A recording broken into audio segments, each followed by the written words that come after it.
അറിഞ്ഞു ഞാൻ കല്ലോലിനിയുടെ മാറിൽ പോയി കഥകൾ പറഞ്ഞിടാം, കളികൾ പറഞ്ഞിടാം, ഹൃദയം മറന്നിടാം, മധുരം നുകർന്നിടാം.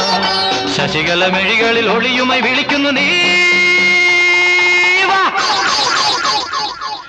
ശരൽക്കാല സന്ധ്യ കുളിർ തൂകി നിന്നു, മലർക്കാവിലെങ്ങോ കുയിൽ പാടി വന്നു.